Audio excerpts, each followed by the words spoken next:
Assalamualaikum warahmatullahi wabarakatuh. Bismillahirrahmanirrahim. Innal hamdalillah nahmaduhu wa nasta'inuhu wa nastaghfiruh wa na'udzu billahi min shururi anfusina wa sayyiati a'malina. Man yahdihillahu fala mudilla lahu wa man yudlil fala hadiya lahu. وأشهد أن لا إله إلا الله وحده لا شريك له وأشهد أن محمدا عبده ورسوله. يا أيها الذين آمنوا اتقوا الله حق تقاته ولا تموتن إلا وأنتم مسلمون. يا أيها الناس اتقوا ربكم الذي خلقكم من نفس واحدة وخلق منها زوجها وبث منهما رجالا كثيرا ونساء واتقوا الله الذي تساءلون به والأرحام إن الله كان عليكم رقيبا.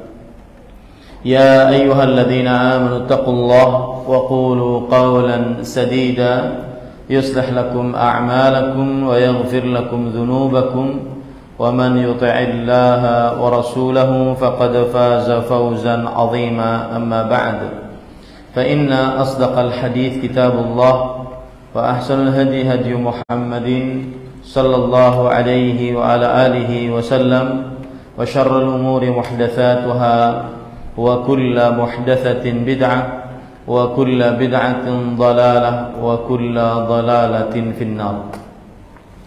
Alhamdulillah, kita bersyukur pada Allah Subhanahu wa taala pada hari ini, hari Ahad 1 Jumadil Akhir 1444 Hijriah, kita dimudahkan oleh Allah Subhanahu wa taala untuk duduk bersama mengkaji ayat-ayat suci Al-Qur'an dan hadis-hadis Rasul sallallahu alaihi wa ala alihi wasallam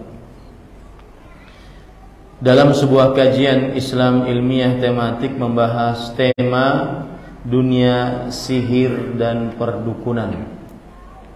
Salawat dan salam semoga selalu Allah berikan kepada Nabi kita Muhammad sallallahu alaihi wa ala alihi wasallam, pada keluarga beliau, para sahabat serta orang-orang yang mengikuti beliau sampai hari kiamat kelak. Dengan nama-nama Allah yang husna dan sifat-sifatnya yang ulia, kita berdoa, Allahumma inna nas'aluka ilman nafi'an wa rizqan tayyiban wa amalan mutaqabbala. Allahumma amin. Ahibati fillah, afanillah wa iyyakum, kaum muslimin yang saya cintai karena Allah, jamaah Masjid Assalam Bandara Sepinggan, yang semoga selalu diberkahi oleh Allah Subhanahu wa taala. Pada kesempatan kali ini kita akan membahas tentang hal-hal yang berkaitan dengan sihir dan perdukunan. Dan tema ini adalah tema yang penting karena tema ini jika seseorang terperosok ke dalamnya maka bisa merusak akidah dan bisa bahkan mengeluarkan seorang muslim dari agama Islam, bisa bahkan mengeluarkan seorang muslim dari agama Islam. Tema ini adalah penyimpangan yang berkaitan dengan akidah. Dan tema ini disebutkan oleh Allah Subhanahu wa taala di dalam Al-Qur'an, sebagaimana disebutkan oleh Allah dalam surat Al-Baqarah ayat 102. Kemudian juga disebutkan oleh Allah di dalam surat Al-Falaq. Allah Subhanahu wa taala berfirman, واتبعوا ما تتلو الشياطين على ملك سليمان وما كفر سليمان ولكن الشياطين كفروا yu'allimuna an-nas as-sihra, dan mereka manusia mengikuti apa yang dibacakan oleh para syaitan. Dan tidaklah Nabi Sulaiman alaihi salam telah berbuat kafir, akan tetapi para syaitanlah yang telah berbuat kekafiran karena mengajarkan kepada manusia perbuatan sihir. Kemudian juga Allah berfirman dalam surah Al-Falaq, "Qul a'udzu birabbil falaq min syarri ma khalaq wa min syarri ghasiqin idza waqab wa min syarrin naffasati fil 'uqad." Katakanlah wahai Muhammad sallallahu alaihi wasallam, aku berlindung denganmu ya Allah min syarri ma khalaq, dari keburukan yang tercipta, wa min syarri ghasiqin idza waqab, dari malam apabila sudah menutup, wa min syarrin naffatsati fil 'uqad, dan dari wanita-wanita yang meniup, tukang sihir yang meniup pada buhul-buhul. Ahibati fillah, afanillah wa iyyakum. Inilah tema yang akan kita bahas, sihir dan perdukunan. Kalau kita perhatikan dalam kamus besar bahasa Indonesia, maka sihir artinya adalah perbuatan ajaib yang dilakukan dengan pesona dan kekuatan gaib. Perbuatan ajaib, yaitu perbuatan yang di luar kebiasaan manusia, yang aneh, dilakukan dengan pesona dan kekuatan gaib. Atau sihir juga maknanya dalam bahasa Indonesia adalah ilmu tentang penggunaan kekuatan gaib. Kekuatan gaib di sini maksudnya adalah kekuatan yang dilihat oleh manusia di luar kebiasaan manusia. Itu pengertian sihir kalau kita ambil dari Kamus Besar Bahasa Indonesia. Adapun pengertian sihir kalau kita ambil dari bahasa Arab, maka sihir diambil dari 3 huruf dasar, sin, ha, dan ra,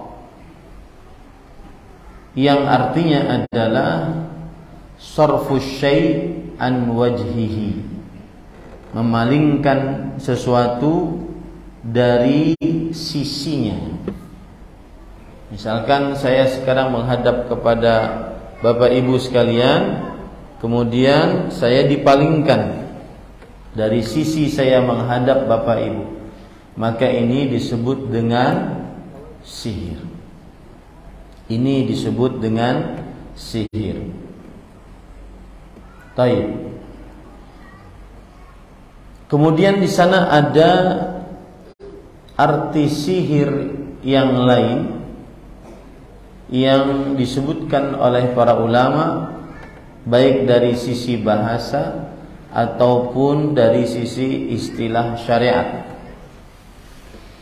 yaitu disebutkan di dalam kitab Gharibul Quran yang ditulis oleh Al-Asfahani, bahwa kalimat sihir yang asal hurufnya dari sin, ha, dan ra memiliki berbagai macam makna. Yang pertama, at-tamwihu bil hiyal, yaitu mengerjakan trik-trik dengan tipuan-tipuan, mengerjakan trik-trik dengan tipuan-tipuan. Kemudian yang kedua, al-khida', yaitu penipuan.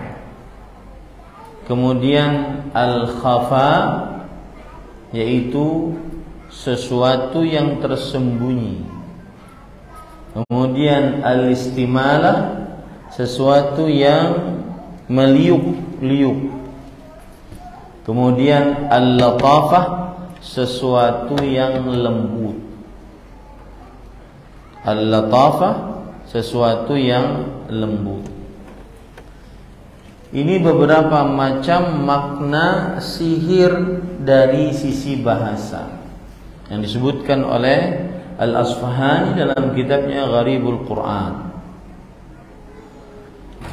Dan di sana ada makna lain yang disebutkan oleh Imam Ibnu Katsir di dalam kitab Tafsirul Quran Al-Azim.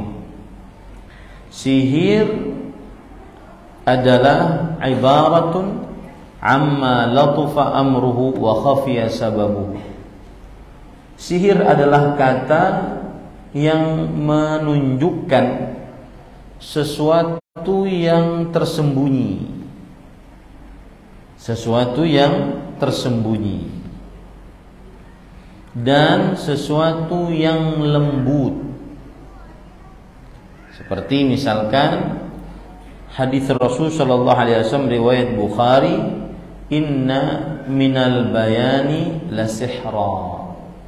Sesungguhnya termasuk sihir adalah kata-kata yang indah.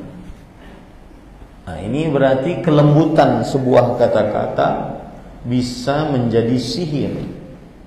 Makanya ada sihir yang halal ketika seorang suami merayu istrinya dengan kata-kata yang indah sehingga istrinya terpesona, sehingga istrinya merasa diangkat, dipuji oleh suaminya. Mohon kepada bapak-bapak maju sedikit. Ini di tengah kosong. Maju Pak. Enggak usah pikirkan kamera. Kamera urusan mereka itu. Jangan pikirkan kamera. Di tengah kosong Pak, maju. Nanti pada numpuk di pintu. Baik. Kemudian begitu juga Allah berfirman dalam surat Al-A'raf ayat 116. Saharu a'yunan nas. Mereka mensihir mata-mata manusia. Tukang sihir Fir'aun mensihir mata-mata manusia. Maksudnya apa? Kata Imam Ibnu Katsir, akhfau anhum amalahum.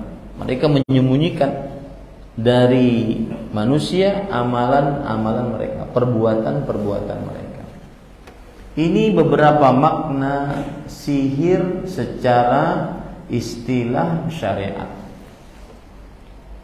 Jadi kalau kita buka tadi Kamus Besar Bahasa Indonesia, sihir adalah sebuah perbuatan ajaib yang dilakukan dengan pesona dan kekuatan gaib. Perbuatan yang ajaib di sini maksudnya di luar kebiasaan manusia dan dilakukan dengan pesona. Pesona tadi kelembutan, tipuan, ya, dan kekuatan gaib. Kekuatan gaib di luar kebiasaan manusia karena dia meminta bantuan kepada jin atau ilmu. Jadi sihir itu bisa perbuatan, bisa sebuah ilmu. Ilmu tentang penggunaan kekuatan gaib. Belajar apa kamu? Belajar sihir. Maksudnya belajar ilmu tentang penggunaan kekuatan gaib. Kekuatan yang tidak terlihat oleh kasat mata. Nah, itu dari bahasa Indonesia. Dari bahasa Arab, sihir artinya tadi macam-macam. Ada sihir yaitu trik dengan tipuan, penipuan, sesuatu yang tersembunyi, sesuatu yang meliuk-liuk, sesuatu kelembutan. ataupun sebuah ungkapan yang menunjukkan kepada perkara yang lembut dan sebab yang tersembunyi. Nah, itu sihir secara bahasa. Adapun sihir secara istilah syariat, perhatikan baik-baik, adalah uqad. Uqad itu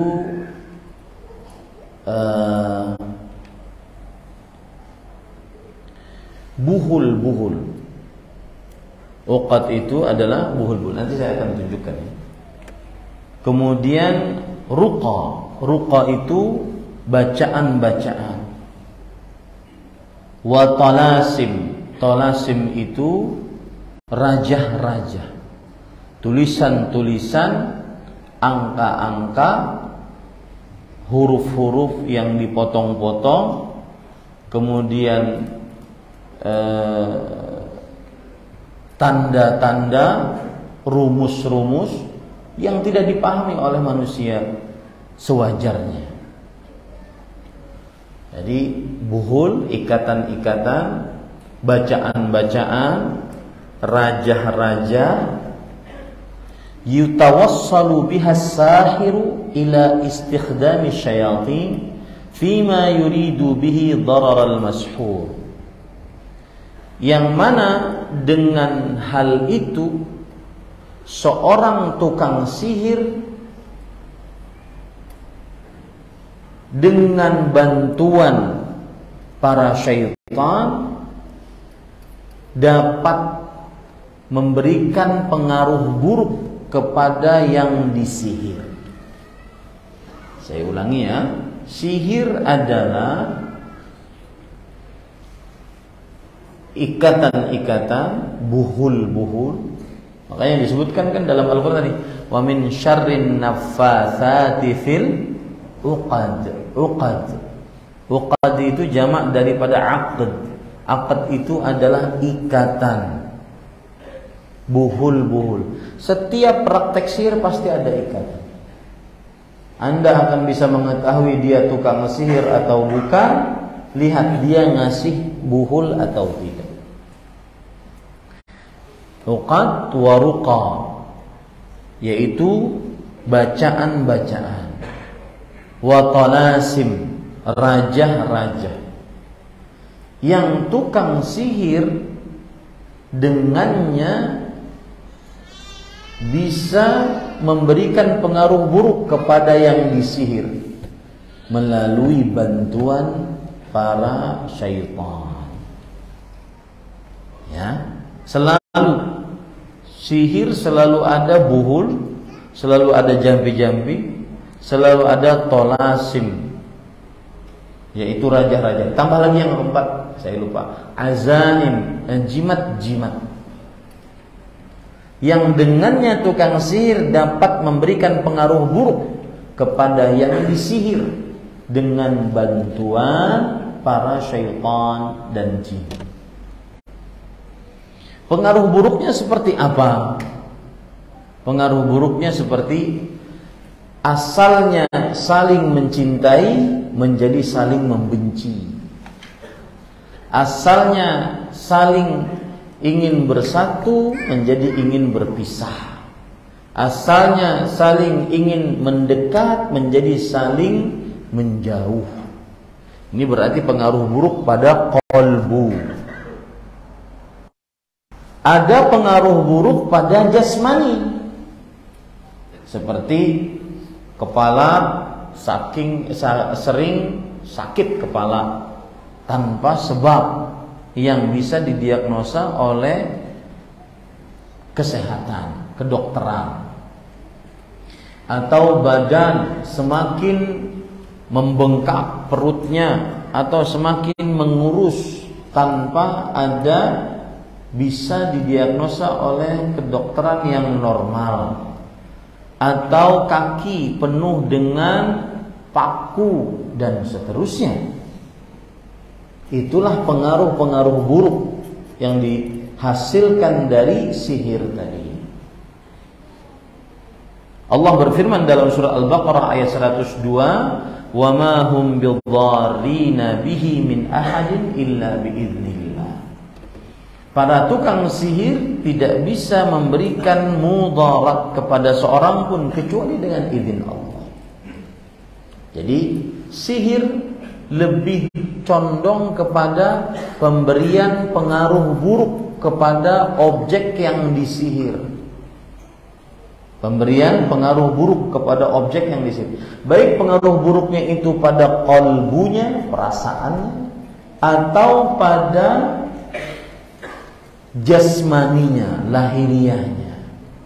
Itulah pengertian sihir. Ya, ini para ikhwan yang dirahmati oleh Allah Subhanahu wa taala. Lihat penjelasan dari Imam Abu Sulaiman Al-Khattabi rahimahullah dalam kitab A'lamul Hadith. As-sihru min amali syaitan. Sihir termasuk dari perbuatan syaitan. Yaf'aluhu fil insani binafthihi wa hamzihi wa waswasatihi. Tukang sihir melakukannya pada manusia dengan bisikannya, tiupannya, rasa waswasnya. Wa yatawalla sahir bi ta'limihi iyyah, dan ilmu sihir dipelajari oleh tukang sihir dengan cara diajari oleh syaitan. Wa man'unatihi alaih, dan dengan cara ditolong oleh syaitan. Fa idza talaqqahu anhu ista'malahu fi ghairihi bil qaul wan nafsi fil 'uqdah.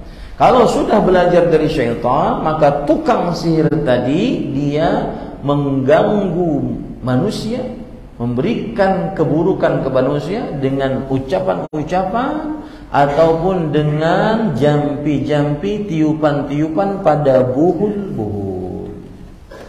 Ya, itulah sihir. Paham sekarang? Kalau saya tanya, sihir, apa itu sihir? Ringkasan sihir adalah pemberian keburukan terhadap orang lain melalui kekuatan gaib, baik itu dengan cara memberikan buhul, atau membaca-bacai, atau memberikan rajah, ataupun memberikan ajimat dengan bantuan siapa? Syaitan. Baik. Sekarang kita masuk kepada pengertian yang kedua, karena tadi tema kita dunia sihir dan perdukunan. Ya. Sihir sudah paham? Apa itu sihir? Pemberian keburukan terhadap orang lain. Ya, pemberian keburukan terhadap orang lain. Taib. Sekarang kalau kita buka Kamus Besar Bahasa Indonesia, dukun. Dukun, orang yang mengobati, menolong orang sakit, memberi jampi-jampi. Nah, inilah bedanya sihir dan dukun. Dukun lebih condong kepada pengobatan, ya, mengobati orang. Dukun lebih condong kepada apa? Mengobati orang. Kalau sihir tadi lebih condong kepada memberi pengaruh buruk kepada orang. Misalkan ada seorang perempuan atau seorang laki-laki suka kepada perempuan, lalu dia melamar, lamarannya ditolak. Dukun bertindak. Benar gak itu istilahnya? Dukun bertindak. Jawabannya kurang tepat. Sihir yang bertindak. Tapi nanti ada ketepatan, karena dia ada semacam sinonim antara sihir dengan dukun. Baik. Kalau kita buka Kamus Besar Bahasa Indonesia, ada berbagai macam dukun di dalam Kamus Besar Bahasa Indonesia. Ada yang boleh, ada yang tidak boleh. Coba lihat. Dukun bayi. Dukun yang pekerjaannya membantu proses kelahiran bayi dan ahli dalam merawat, mengobati dan memijat bayi. Ini enggak ada urusan dengan kekuatan gaib. Ini adalah keahlian tangan. Ya, kecuali kalau seandainya dia membaca bacaan-bacaan. Nah, tergantung apa yang dibaca. Apakah yang dibaca doa-doa dari Al-Quran atau hadis hadis Rasul, atau doa-doa yang bukan dari Al-Quran hadis hadis Rasul. Dukun bayi tidak mengapa, secara pengertian yang disebutkan dalam Kamus Besar Bahasa Indonesia. Kemudian dukun beranak, dukun yang pekerjaannya menolong perempuan melahirkan. Kalau menolong dengan lahiriah tidak ada kekuatan gaib, maka tidak mengapa. Ini dukun beranak, ini tidak mengapa. Dukun calak, di sini sebutkan bengkong, saya tidak tahu. Dukun jampi, dukun jampi, dukun yang menggunakan tumbuhan dan berbagai ramuan alami untuk menyembuhkan penyakit. Ini herbal. Ya.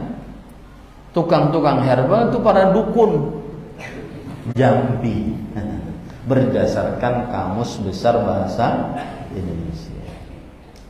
Ya. Nah, kemudian di antaranya yang lain. Nah, dari mulai sini dukun japa. Dukun yang mengandalkan mantra sebagai sarana pengobatan. Ini sama dengan ruqyah. Kalau mantranya berasal dari Al-Quran, doa-doa yang sahih dari hadis Rasulullah SAW yang sahih, maka ini tidak mengapa. Ya, maka ini tidak mengapa. Nah, di sana ada dukun klinik. Dukun yang membuat dan memberi guna-guna atau kekuatan gaib lainnya. Inilah sinonim dengan apa tadi? Dukun klinik. Membuat guna-guna, membuat kekuatan gaib. Kekuatan gaib ini pasti meminta kepada jin, pasti berhubungan dengan jin. Nah, di sini ini istilah ini yang tercela berdasarkan pengertian ini. Dukun yang membuat dan memberi guna-guna atau kekuatan gaib lainnya.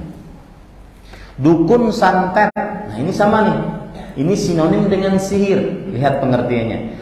Dukun yang memiliki kemampuan menggunakan kekuatan sihir terhadap manusia. Dukun santet. Ya. Kemudian yang lain, dukun siwer. Dukun yang mempunyai kekhususan mencegah terjadinya kesialan yang diakibatkan oleh peristiwa alami, hujan dan sebagainya. Pawang hujan. Nah, ini termasuk dukun siwer. Dan ini nanti kita akan bahas, dia adalah syirik akbar. Kenapa? Karena dia sudah menyamakan dirinya dengan Allah dalam perihal kekhususan yang dimiliki oleh Allah, yaitu kekuasaan. Seperti penciptaan, pengaturan, dan kerajaan, kekuasaan. Dia menyamakan dirinya dengan Allah dalam perihal ini. Padahal ini semua adalah milik Allah Subhanahu wa taala. Ini dukun siwer. Ya, pawang hujan termasuk di dalamnya. Kemudian dukun susuk. Ini juga tercela. Dukun yang mempunyai keahlian khusus mengobati penyakit dengan menusukkan jarum emas pada bagian bawah kulit. Ini tercela dari beberapa sisi. Yang pertama, biasanya memasukkannya melalui bantuan jin.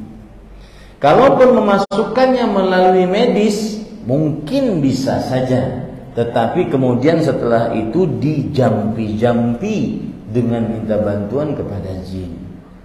Dan saya punya pengalaman pribadi.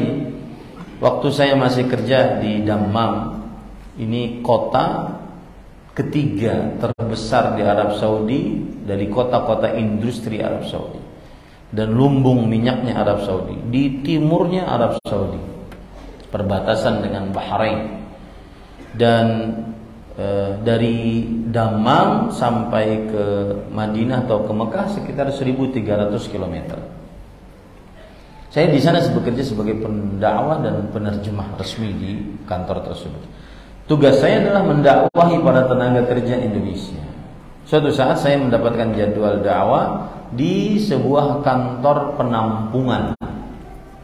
penampungan tenaga kerja Indonesia wanita. Banyak yang bermasalah, yang kabur banyak. Kita dakwahi, daripada mereka tidak ada kerjaan, kita dakwahi. Saat berdakwah waktu itu saya memberikan ceramah tentang tauhid. Lalu ada ibu-ibu, "Ustaz, sudah selesaikan ceramahnya, saya sudah tidak kuat." Lalu saya bilang, "Bu, sebentar lagi, insya Allah setelah ini baru pertanyaan." "Tidak, saya mau nanya saya, kenapa ketika tadi Ustaz ceramah ini pipi saya panas, perut saya panas?" Maka saya langsung tembak, "Ibu pakai susuk sebelum ke Arab Saudi?" "Iya, Ustaz." Di sini ada dua, kemudian di perutnya ada dua. Apa tujuannya? Tujuannya agar majikan nanti dia bekerja di situ menjadi menurut sama dia dan tidak berbuat kasar kepada dia. Nah, ini bukti nyata Allah berfirman, "Wala yuflihus sahirun." Yang artinya orang-orang yang berbuat sihir tidak akan pernah beruntung, malah mendapatkan keburukan. Nah, ini dukun susuk yang melakukan praktek memberikan susuk pada manusia, ini adalah termasuk dukun yang menyimpang.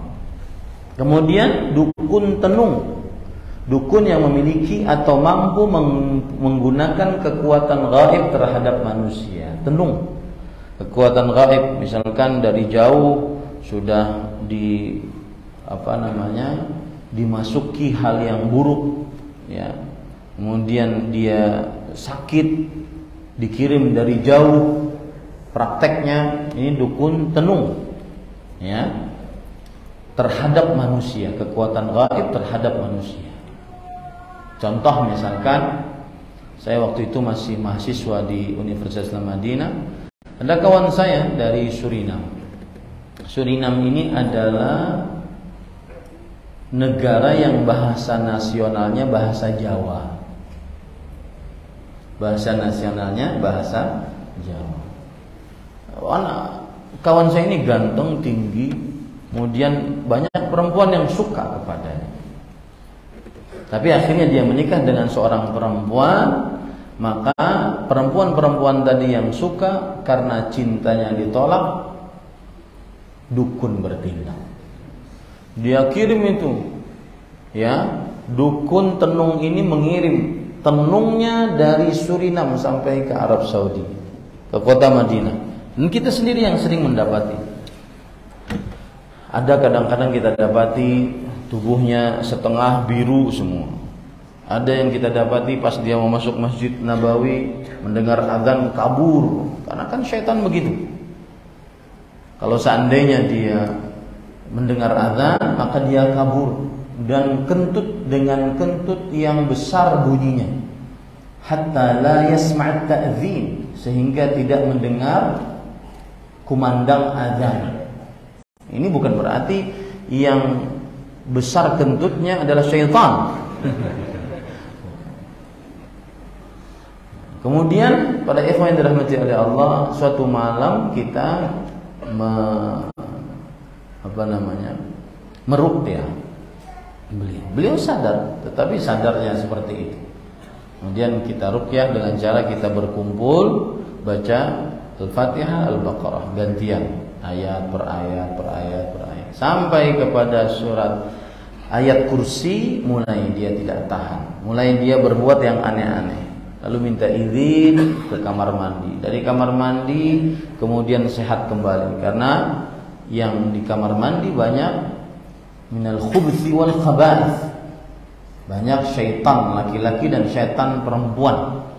Makanya yang lama-lama di kamar mandi, ya, apalagi sampai udut, itu berkumpul kezaliman di atas kezaliman.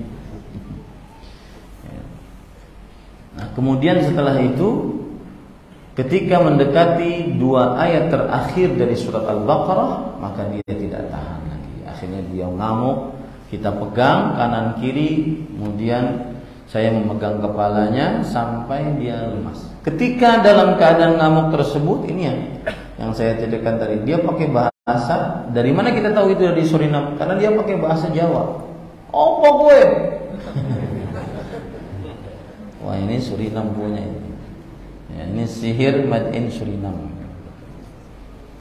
Nah, itu dukun tenung. Kemudian dukun tiban, orang yang dalam waktu terbatas mempunyai kemampuan mengobati suatu penyakit karena adanya kekuatan gaib akibat kerasukan roh. Ini sama semuanya. Nah, dari mulai tadi dukun klinik sampai dukun tiban itu yang bermasalah. Ya. Nah, tapi perbedaannya tadi adalah dukun sihir lebih condong kepada pemberian keburukan kepada orang lain. Sedangkan dukun lebih spesifik mengobati, tapi dengan minta bantuan kepada jin. Contoh-contoh misalkan mengobati dengan telur yang aturan bagus dimasak, dimakan, ini dijadikan objek pengobatan, akhirnya telurnya penuh dengan darah karena sudah dipindahkan penyakit getah bening ke telur. Atau dipindahkan, nah ini saya pernah melihat secara langsung dengan mata kepala saya, memindahkan penyakit dari manusia ke kambing. Kambing yang asalnya santai, tenang, adem ayem, dia jadi ya, ini semuanya adalah pengobatan-pengobatan ala dukun melalui tukang dukun melalui kekuatan gaib. Kajian belum, pertanyaan sudah gimana? Baik, para ikhwah yang dirahmati oleh Allah, sekarang kita akan bahas itu poin pertama, pengertian sihir dan dukun. Kemudian kita akan bahas selanjutnya adalah apa bahaya menurut Al-Quran dan hadis tentang sihir dan perdukunan. Allah berfirman di dalam surat Yunus ayat 77. Saya sebutkan dulu poinnya, baru saya sebutkan dalilnya. Bahaya yang pertama adalah tidak akan pernah beruntung.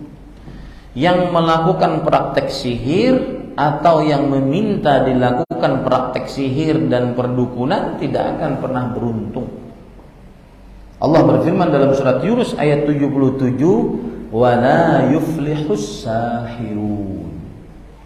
Orang-orang yang melakukan perbuatan sihir tidak akan beruntung. Di dalam ayat yang lain, wala yuflihus sahiru haitsu ata. Yang artinya orang yang melakukan praktek sihir tidak akan beruntung apapun yang dia lakukan. Apapun yang dia lakukan tidak akan pernah beruntung. Itu disebutkan oleh Allah dalam surat Thaha ayat 69. Ya, ini harus menjadi keyakinan akidah kita. Perbuatan sihir apapun, tujuannya untuk apapun, tidak akan pernah mendatangkan keberuntungan.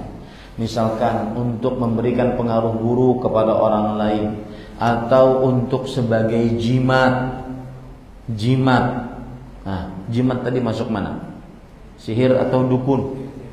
Sihir.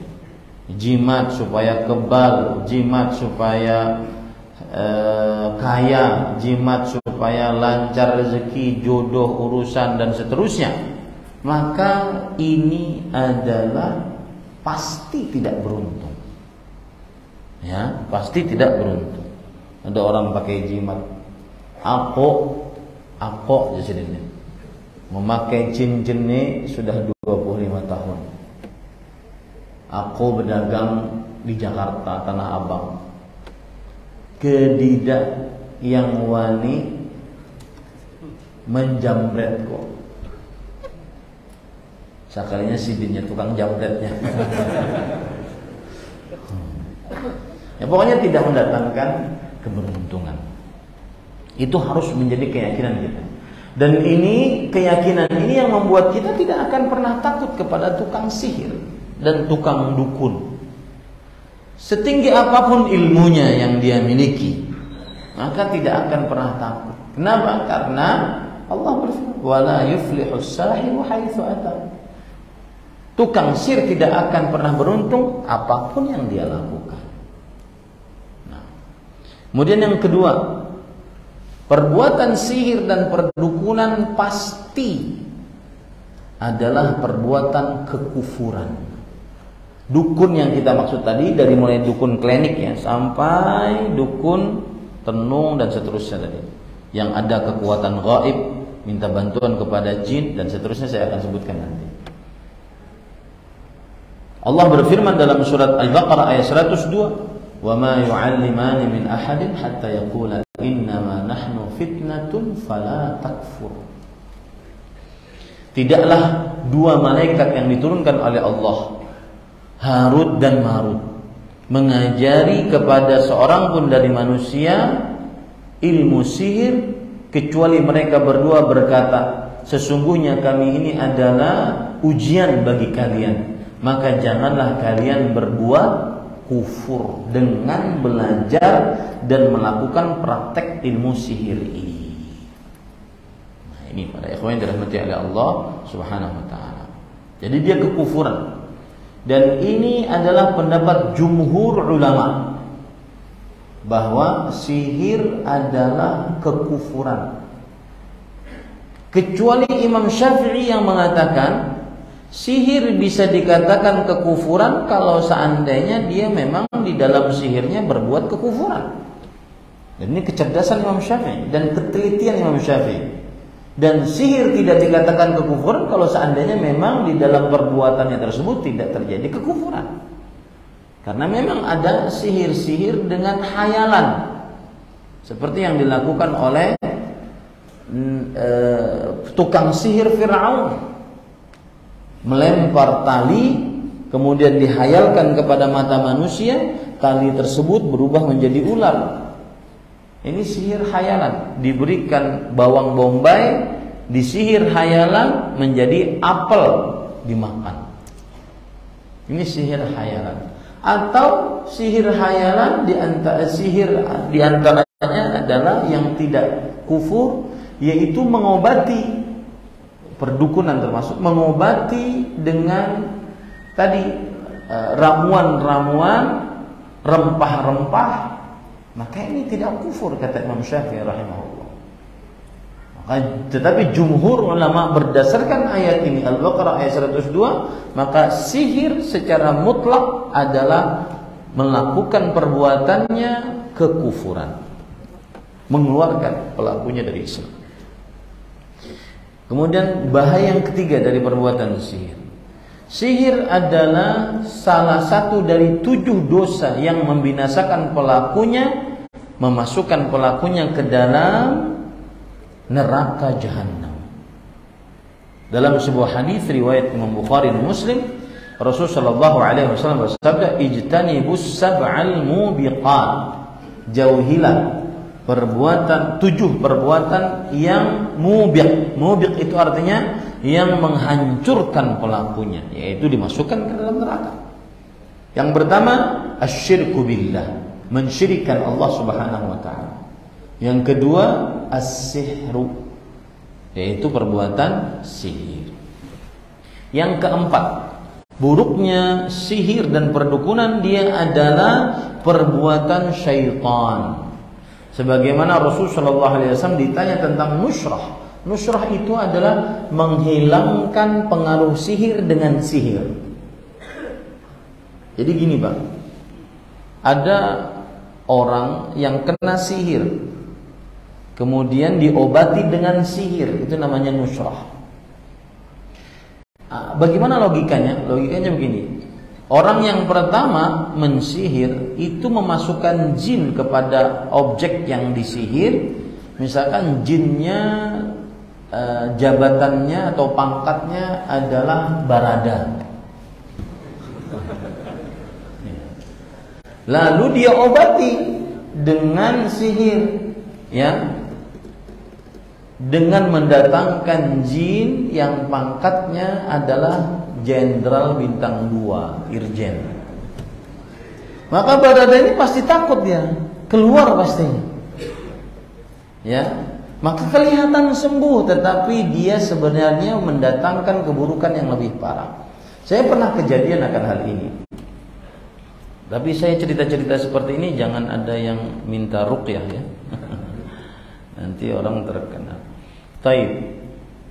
Waktu itu saya pulang liburan musim panas dari Arab Saudi. Kita masih mahasiswa, bawa air Zam-Zam.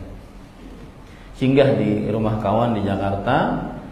Kemudian ada yang minta ruqyah. Kenapa perempuan ini minta ruqyah? Karena dia setiap kali berwudu menghadap ke kiblat, ingin sholat, setelah takbiratul ihram baca doa istiftah, dia tidak hafal Al-Fatihah, hilang hafalan Al-Fatihah. Kemudian setelah itu apa yang terjadi? Saya bilang, sudah, coba tidak sholat, silahkan duduk. Lalu dia baca Al-Fatihah. Bisa, berarti diganggu saat sholat. Dan begitulah sihir dan dukun. Dia menghalangi manusia dari mengerjakan ibadah yang paling agung setelah 2 kalimat syahadat, yaitu sholat.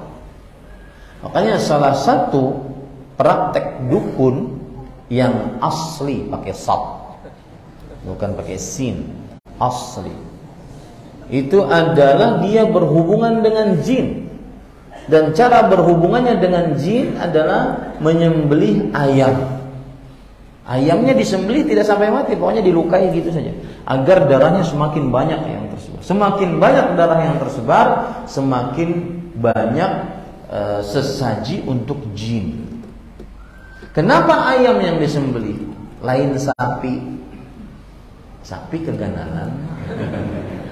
Anak ayam adalah, dan tadi subuh saya membuktikan ini.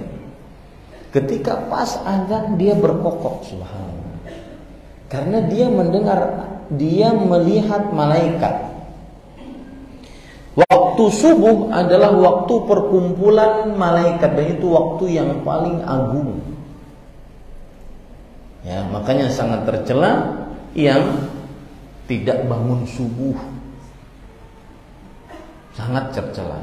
Tidak sholat 2 rakaat sebelum subuh, sholat subuh di akhir waktu atau di luar waktu, itu sangat tercela. Karena itu sedang berkumpulnya malaikat. Malaikat yang menjaga di malam hari ingin selesai tugasnya, kembali lagi ke langit. Dan malaikat yang berjaga di siang hari baru datang, ingin bertugas, berkumpul di waktu subuh. Dan ini yang dimaksudkan oleh Allah Subhanahu wa taala, wa Qur'anal fajr, inna Qur'anal fajri kana mashhuda. Dan salat subuh. Qur'anul fajr itu artinya salat yang di dalamnya dibacakan Al-Qur'an pada waktu subuh. Sesungguhnya salat subuh disaksikan oleh para malaikat. Nah, itu yang disembelih ayam agar orang tidak membangun subuh. Nah, orang ini seperti itu juga. Kembali kita ke masalah tadi. Lalu akhirnya karena dia perempuan, saya suruh masuk ke dalam kamar. Lalu saya di pintu kamar seperti ini. Ini kamarnya, saya di sini, di dinding itu. Tidak masuk. Dan kalau tidak salah ingat, di dalam situ ada istri saya juga. Saya suruh masuk menemani. Saya bacakan. Nah, ini nasihat untuk yang suka meruqyah, ya. Lebih baik jauhi dari berikhtilaf, berkumpul, ya. Apalagi kalau seandainya meruqyah massal gitu ya. Seperti ini, ruqyah massal, ibu-ibu di belakang, kemudian nanti di tengah-tengah ada yang sudah mulai teriak-teriak. Itu belum ada contohnya dari para salafus saleh. Dan itu bisa mempengaruhi yang lain. Pas si fulan kena, yang lain kada kena, kemudian mulai takut dia, akhirnya kena juga. Ya. Kemudian ibu-ibu Dan ibu-ibu kadang-kadang peruqyah pakai gaya-gaya keren gitu kan, pakai sarung tangan hitam gitu, ya, sebagai alat bukti, sarung tangan hitam. Ya. Nah, para ikhwan yang dirahmati oleh Allah Subhanahu Wa Taala, kemudian enak aja pergi ke tempat perempuan, kemudian megang-megang. Hada la yajuz. Ini tidak boleh, haram. Rasul sallallahu alaihi wasallam bersabda, Aisyah radhiyallahu anha bercerita, "Ma massat yadu Rasulillah sallallahu alaihi wasallam yada imra'atin qat illa imra'atan yamlikuha." Tangan Rasul sallallahu alaihi wasallam tidak pernah menyentuh seorang perempuan pun kecuali istrinya dan budak yang dimilikinya. Rasul sallallahu alaihi wasallam juga bersabda, "Inni la usafihun nisa." Aku tidak berjabat tangan dengan para perempuan yang bukan mahram. Akhirnya dia masuk, saya baca, kemudian baca Al-Fatihah beberapa. Sebelumnya tadi bawa air Zam-Zam.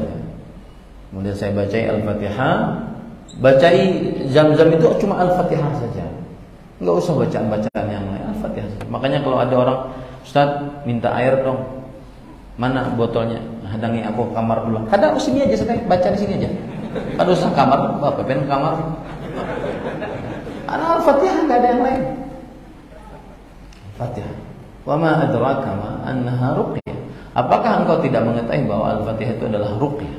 Baca Al-Fatihah.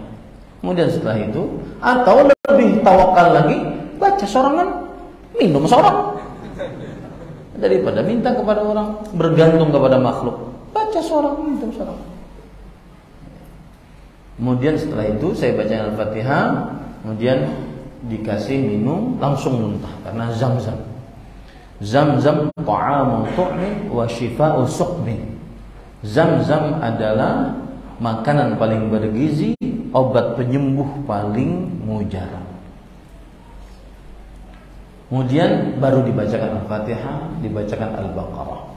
Saya kalau meruqyah selalu surat andalannya Al-Baqarah. Karena Rasulullah SAW bersabda, "Iqra'ul Baqarah fa inna akhdhaha barakah wa tarka hasrah wa la yastati'uha al-baqarah." Bacalah surat Al-Baqarah, sesungguhnya membacanya adalah berkah. Nah, antum coba ini. Yang seret-seret rezeki, yang sedang datang-datang penyakit, yang sedang gundah-gundah amaliyahnya, baca surah Al-Baqarah. Sehari sekali, sehari 2 kali, sehari 3 kali. Coba baca. Lihat bagaimana perubahan dalam kehidupan dan urusan kita. Karena Rasulullah SAW tidak mungkin bohong. Surah Al-Baqarah bacanya sebentar, 2 juz 4 lembar. Sebentar dia, paling 1 jam 1/4. Bagi nang lancar.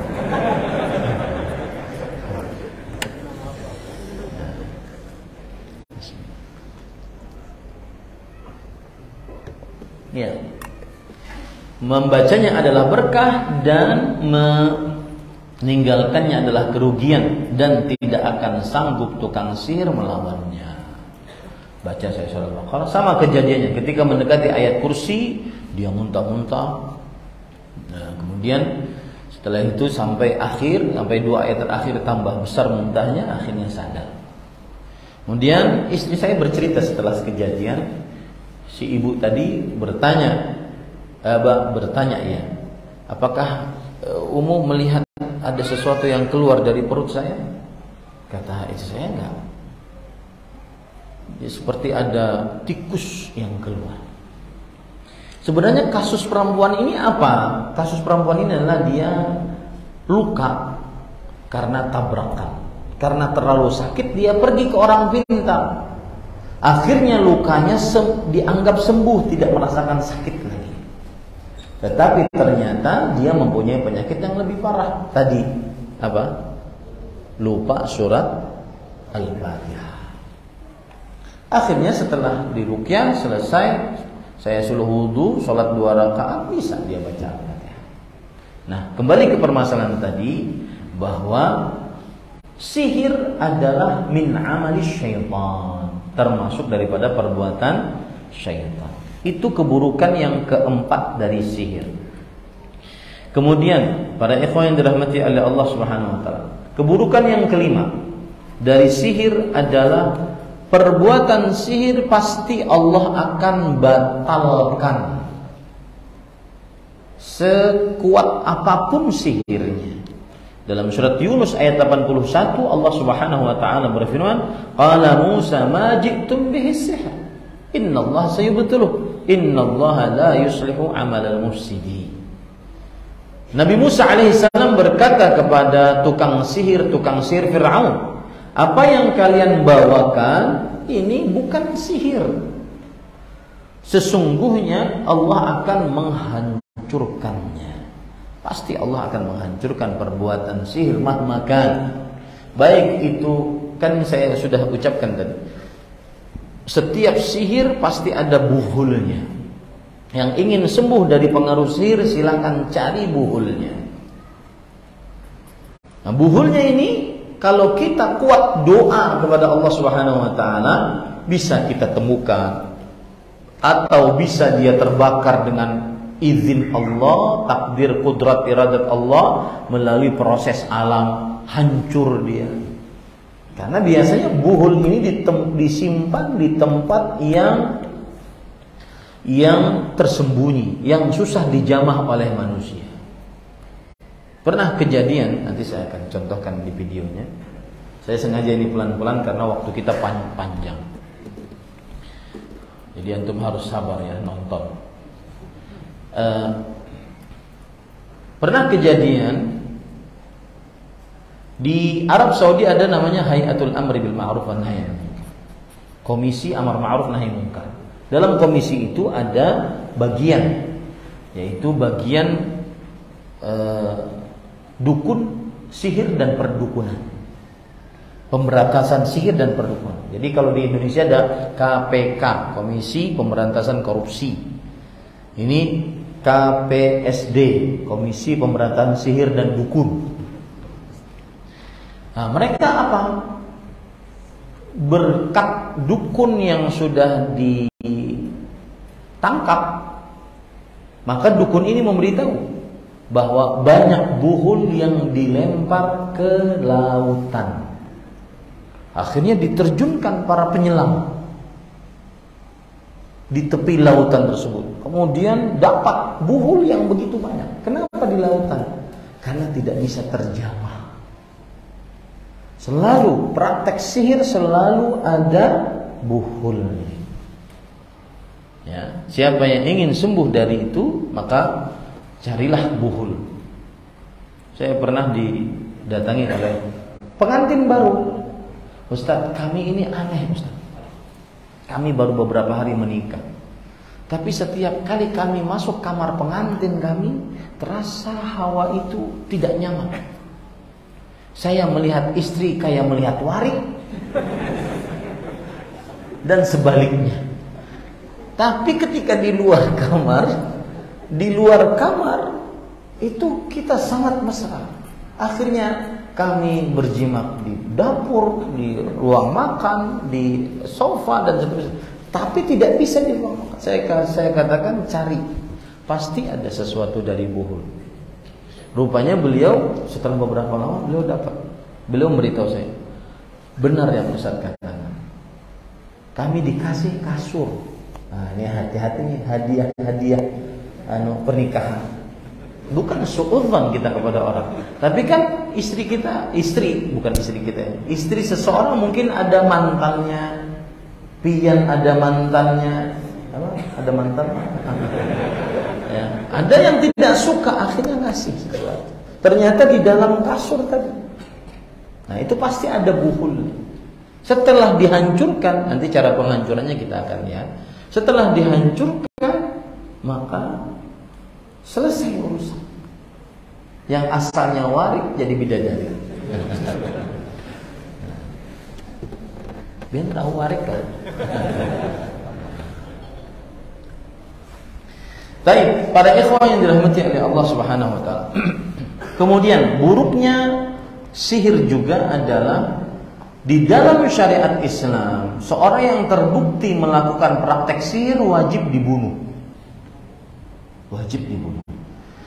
Dalam hadis riwayat Imam Abu Dawud dengan sanadnya sampai kepada Bujalah ibn Abdah Beliau bercerita, "Ja'ana kitab Umar radhiyallahu anhu qabla mautihi bi sana."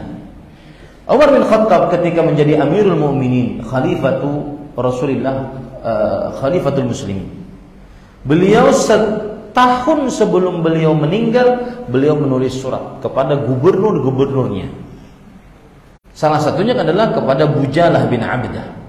Di dalam suratnya tertulis, hendaknya kalian membunuh setiap tukang sihir.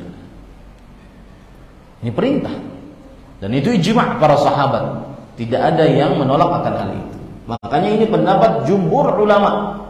Pendapat kebanyakan para ulama rahimahumullah ta'ala. Kecuali Imam Syafi'i. Ini Imam Syafi'i lagi.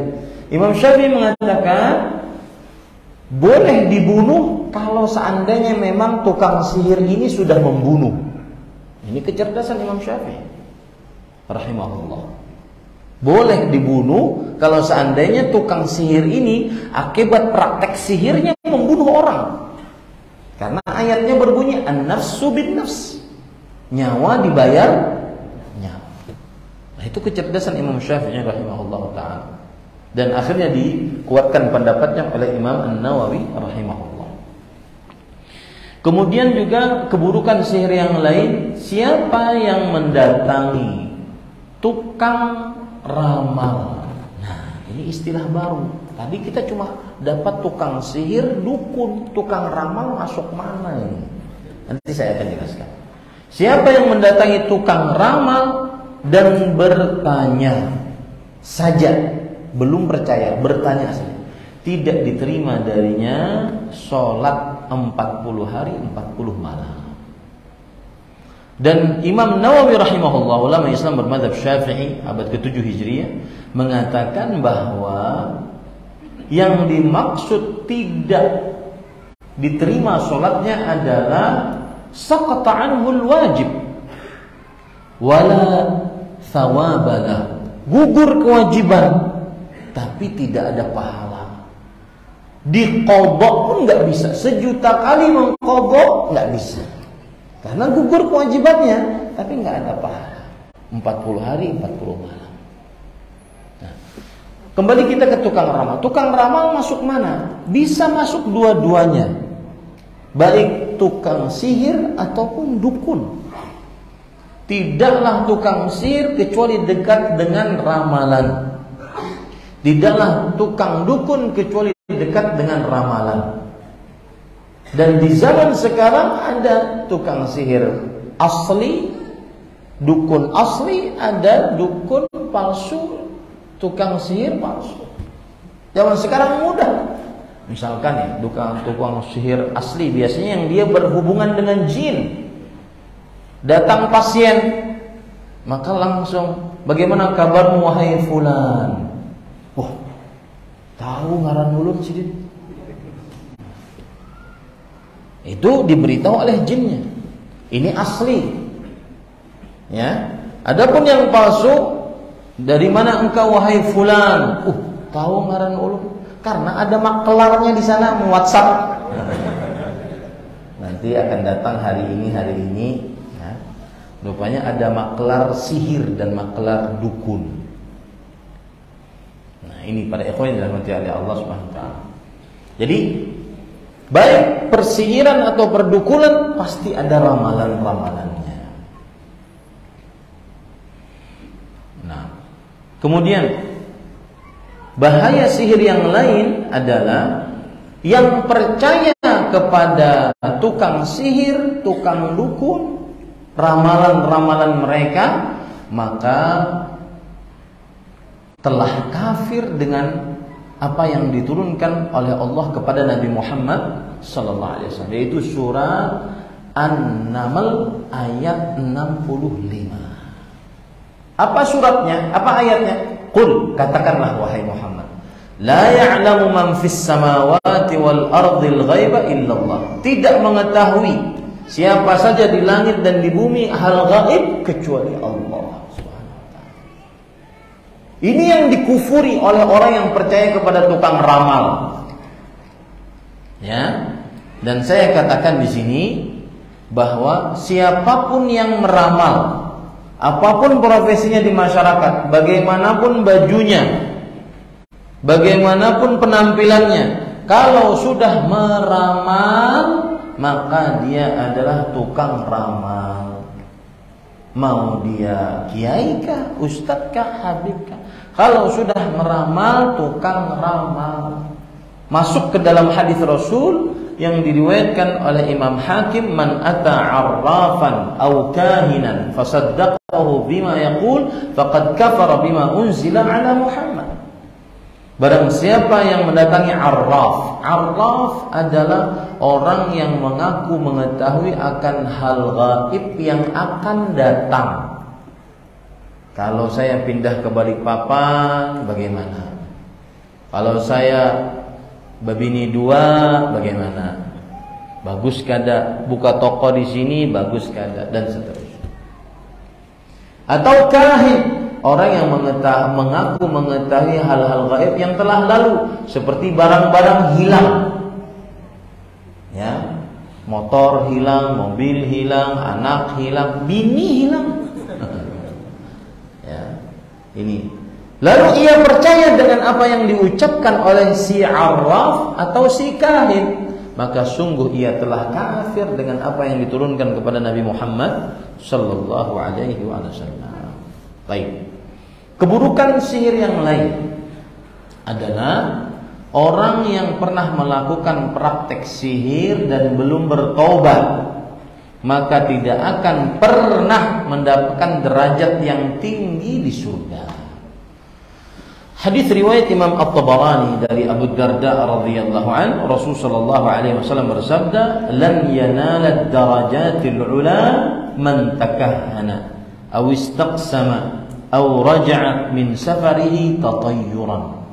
Tidak akan pernah mendapatkan tingkatan yang tinggi di dalam surga siapa yang pernah main dukun atau mengundi nasib atau pulang dari bepergiannya karena merasa bernasib sial. Ini berjalan nih dari Balikpapan mau ke Banjarmasin, jalan darat, jalan singgah makan di rumah makan, melihat kucing picak pincang, maka hendak berparak terus lawan kita. Maka dia mulai mempunyai merasa bernasib sial. Sepertinya ini tanda. Bolehkan kita ke Balikpapan? Tidak jadi safar.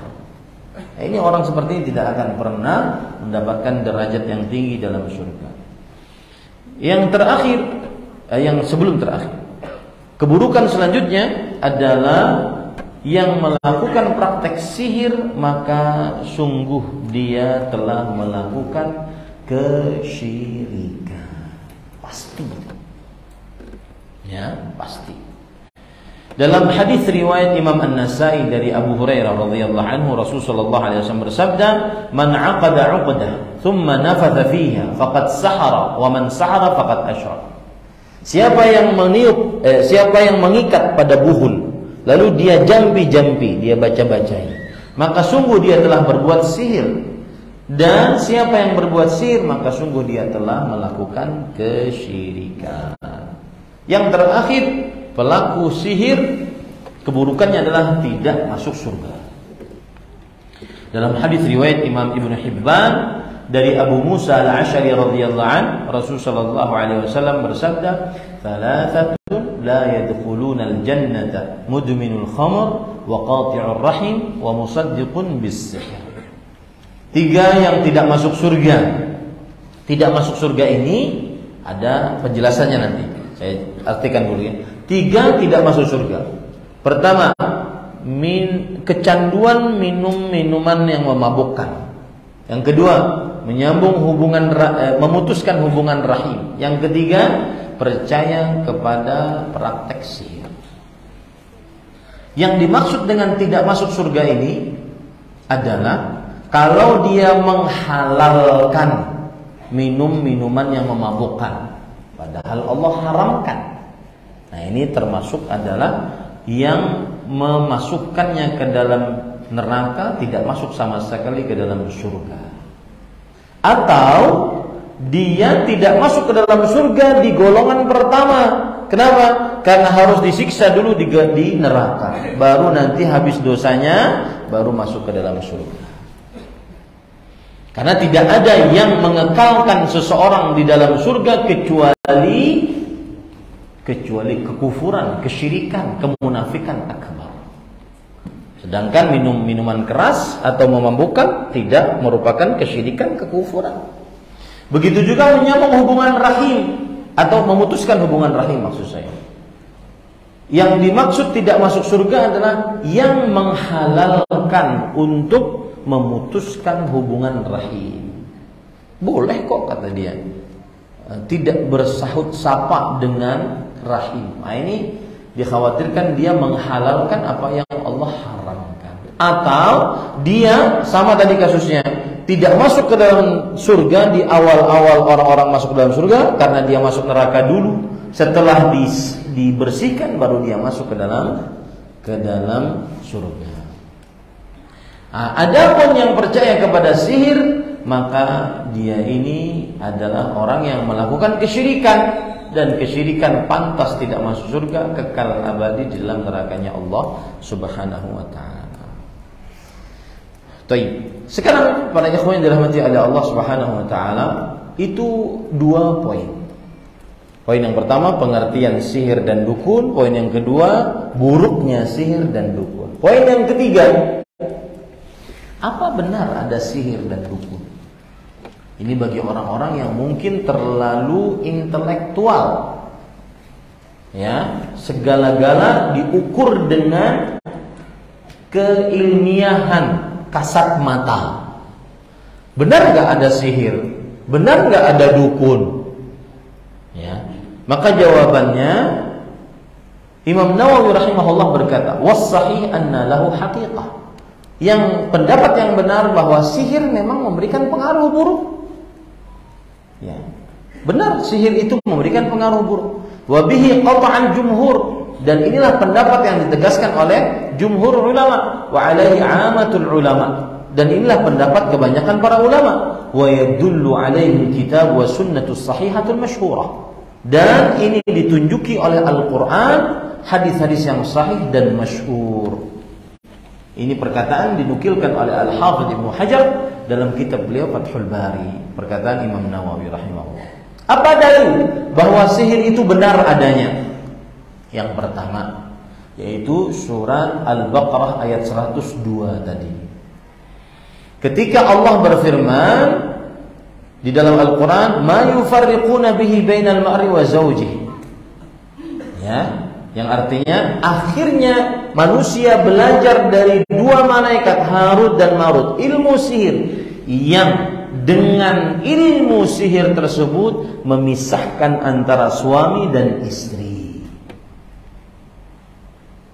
Para ulama, di antaranya Imam Asy-Syaukani rahimahullah dalam kitab beliau Tafsir Fathul Qadir, beliau mengatakan, fi isnad at-tafriq ila as-sahara wa ja'ala as-sihra sababan lidzalik dalilun ala anna lis-sihri ta'thiran fil qulubi bil hubbi wal bughdi wal jam'i wal furqati wal qurbi wal bu'd.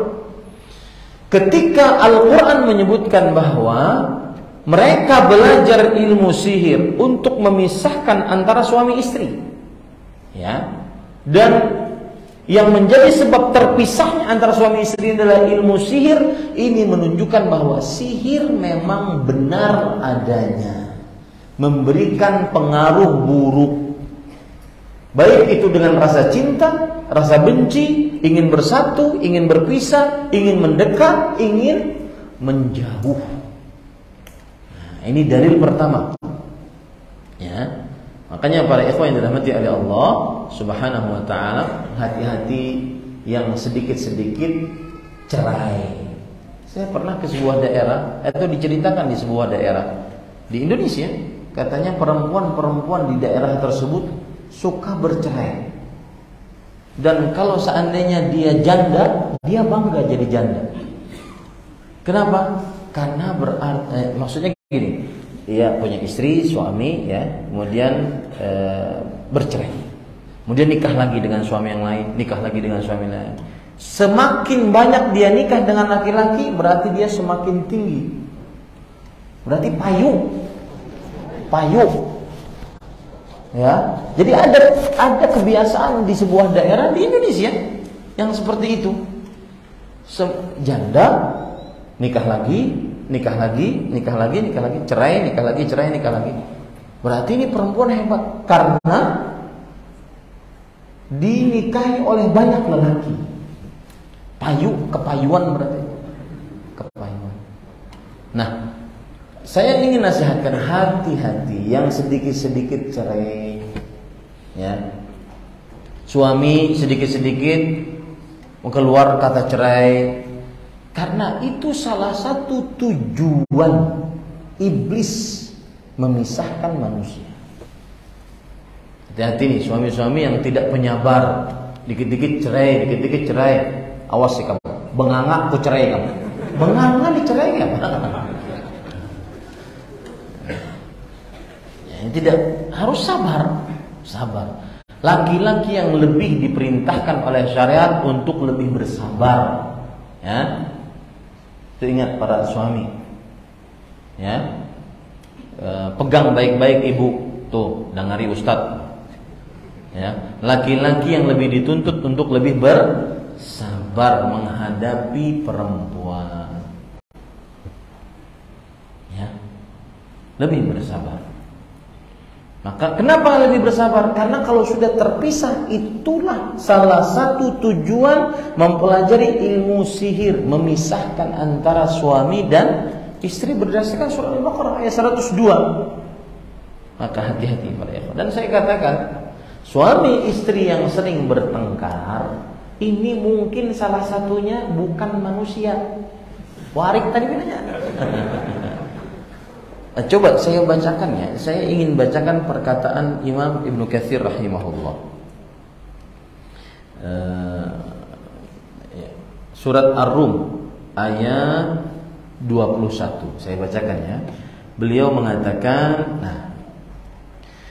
Allah berfirman, "Wa min ayati an khalaqalakum min anfusikum azwajan." Dari tanda kekuasaan Allah menjadikan bagi kalian wahai lelaki dari jenis kalian. Lihat kata-kata jenis ini. Dari jenis kalian pasangan-pasangan kalian. Kata Imam Ibnu Katsir, "Khalaqalakum min jinsikum inatsan yakunna lakum azwajan."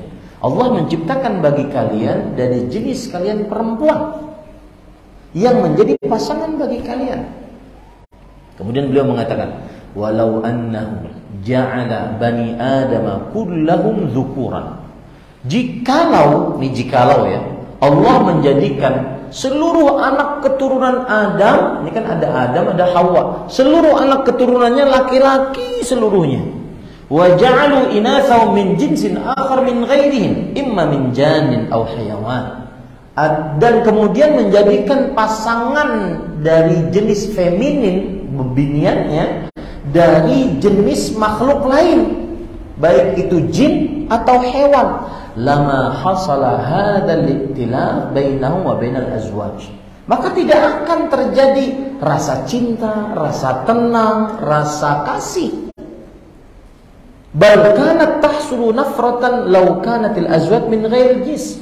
Yang terjadi adalah terjadi perselisihan selalu kalau seandainya pasangan perempuan kita bukan dari jenis manusia, jin atau hewan. Makanya saya katakan tadi, secantik-cantiknya warik itu tidak akan mendatangkan ketenangan, rasa cinta.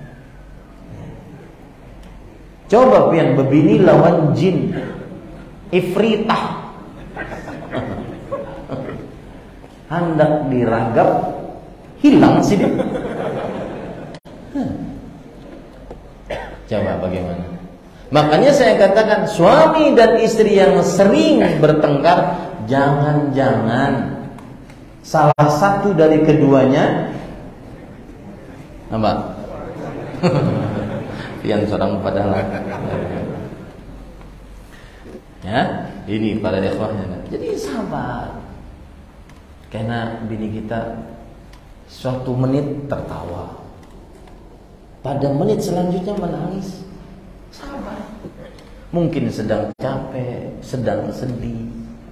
sedang teringat orang tua. Mereka itu kan tawanan di dalam naungan kita, tawanan. Tidak boleh keluar satu langkah dari rumah kita, nggak boleh keluar. Ya, tidak boleh keluar kecuali dengan izin suami. Meskipun di depan rumah ada bapaknya yang manggil, nggak boleh keluar. Kalau suaminya tidak mengizinkan. Nah, kembali kita ke permasalahan tadi. Kemudian juga para ikhwan yang dirahmati oleh Allah Subhanahu wa taala, dalil yang lain surat Al-Falaq yang saya sebutkan tadi. Wa min syarrin naffatsati fil 'uqad. Dan aku berlindung dari keburukan wanita-wanita tukang sihir yang meniup pada buhul-buhul. Kata Imam Ibnu Qudamah yang bermadzhab Hambali dalam kitab Al-Mughni, walaula anna as-sihra lahu haqiqah lama amara Allah bil isti'anati min. Kalau sihir itu tidak mempunyai pengaruh yang nyata, kita tidak mungkin diperintahkan untuk minta perlindungan kepada Allah dari sihir. Karena ada pengaruh nyatanya, bujuran ada, memang kita diperintahkan untuk minta perlindungan. Adapun dalil dari hadis Rasul sallallahu alaihi wasallam, yaitu hadis riwayat Bukhari dari Aisyah radhiyallahu anha menceritakan tentang Nabi Muhammad sallallahu alaihi wasallam disihir. Ini menunjukkan bahwa sihir memang benar adanya, ada pengaruhnya. Aisyah radhiyallahu anha bercerita, "Suhiran Nabiyyu sallallahu alaihi wa ala alihi wasallam hatta innahu la yukhayyalu ilaihi annahu yaf'alu syai' wa ma fa'ala. Hatta idza kana dzata yawmin wa huwa 'indi da'a Allah wa da'ahu thumma qala." Ini perhatikan baik-baik. Terutama yang mungkin keluarganya, na'udzubillah ya, keluarganya ada yang kena sihir. Perhatikan hadis ini baik-baik. Banyak sekali pelajaran di dalam itu. Nabi Muhammad SAW disihir. Pelajarannya adalah sekelas derajat yang tinggi dimiliki oleh Rasulullah SAW tetap kena sihir. Bukan berarti beliau lalai, tetapi itu ujian. Makanya jangan heran kadang-kadang penghafal Quran, imam di masjid Bandara As-Salam, sidin jua muadzin, sidin jua iqamah, sidin jua imam dan makmumnya karena kerja jamaahnya, sidin ahli hafal Quran, sidin berbakti orang tua, orang soleh pokoknya. Tapi kena sihir. Itu berarti bukan berarti dia ahli maksiat, tetapi apa?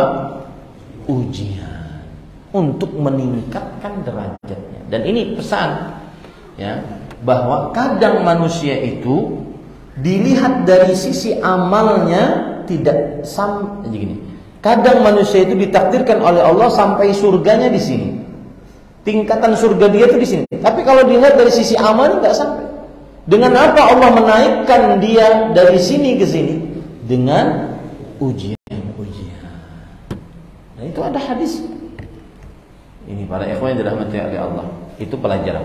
Sampai dihayalkan kepada beliau. Ini menunjukkan bahwa sihir yang beliau terkena adalah sihir hayalan.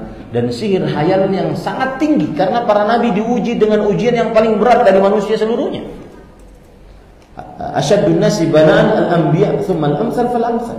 Manusia yang paling berat ujiannya adalah para nabi, kemudian orang-orang setelahnya, kemudian orang-orang setelahnya. Apa hayalannya?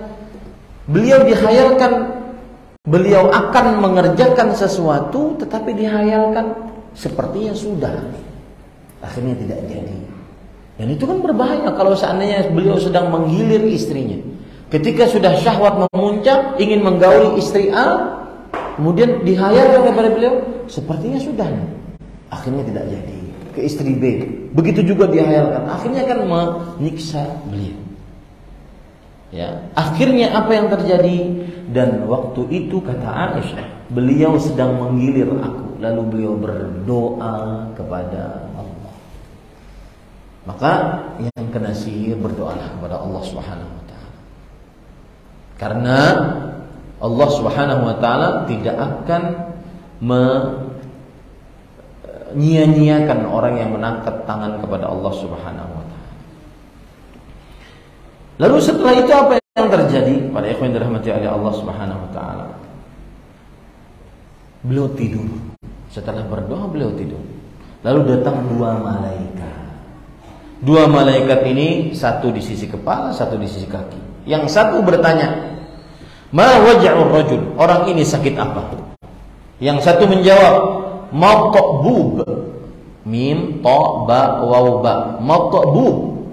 Maksudnya terkena sihir. Jangan diberi nama anak dengan matbub. Itu kena sihir nanti. Ya. Kena sihir. Wa man tabbahu? Yang ini bertanya lagi, siapa yang mensihir dia? Yang ini menjawab, Labid bin Al-A'sam Al-Yahudi bin Bani Zuraid. Seorang yang bernama Labid bin A'sam dari kaum Yahudi, dari keturunan Zuraid. Ya. Kemudian fimada. Nah, ini lihat pentingnya. Pada apa dia menyihir? Fi mushtin wa musyatah wa juffi tal'atin zakar. Yaitu dari sisir Rasulullah SAW yang di situ ada rambut-rambut. Rambut adalah objek yang paling sangat kental, mudah, mujarab untuk mensihir seseorang. Maka saya nasihatkan kepada bapak-bapak, ibu-ibu yang punya anak perempuan yang sedang berpacaran. Saya tidak membenarkan pacaran, tapi kalau terjadi pacaran, hati-hati ganti-ganti barang. Kan biasanya gitu, lagi sayang-sayangnya, belum bunting baru ya, lagi sayang-sayangnya ganti-ganti barang. Hadiah-hadiah. Apa yang dipakai maka dipakai oleh pacarnya dan seterusnya. Apalagi ada rambutnya. Ya, maka para ikhwan yang dirahmati oleh Allah Subhanahu wa taala, di mana diletakkan? Di dalam pelepah kurma, kemudian dimasukkan. Lalu diletakkan di mana? Fi bi'ri Dzi Arwan. Di sumur namanya Dzi Arwan. Bangunlah Rasulullah SAW. Lalu beliau pergi ke sumur tersebut, lalu diambil, lalu dimusnahkan. Selesai sihirnya. Nah, ini menunjukkan bahwa sihir itu memang benar adanya. Baik, poin selanjutnya. Mengapa sihir termasuk kesyirikan dan kekufuran? Ada minimal 3 sebab. Yang pertama, di dalam sihir dan dukun pasti ada berhubungan dan minta bantuan dengan jin. Ya, sebagaimana disebutkan oleh Allah dalam surah Al-Baqarah ayat 102. Walakinna syayatina kafaru yu'allimuna an-nasa as-sihra. Tapi manusia, para syaitanlah yang kafir yang mengajari manusia perbuatan sihir. Pasti minta bantuan kepada jin. Ini sekali lagi adalah tukang sihir yang asli.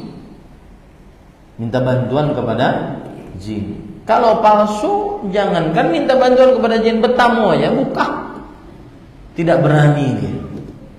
Tapi kalau asli ya, pernah kejadian di Arab Saudi, ada amar ma'ruf nahi mungkar, Komisi Pemberantasan Sihir dan Dukun menangkap seorang dukun.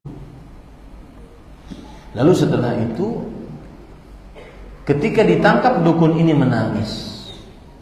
Ketika ditanya, kenapa engkau menangis? Apakah engkau takut kepada hukuman nantinya?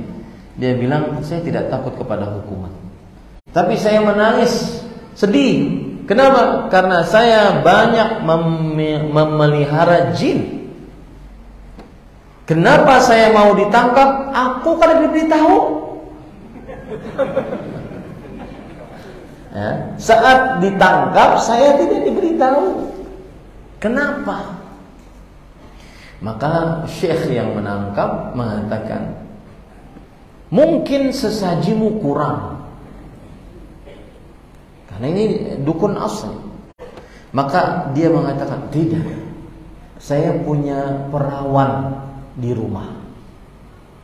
Perawan, kalau dalam dunia sihir dan dukun itu seks bebas, itu sudah lewat masanya. Mereka tidak untuk itu lagi perawan. Tetapi setiap kali perawan ini haid, diambil darahnya, kemudian dia mengabdi kepada syaitan dengan cara menuliskan ayat-ayat kursi dengan darah haid. Nah, ini contoh ya, orang yang minta bantuan kepada jin. Adapun yang palsu maka tidak akan seperti itu.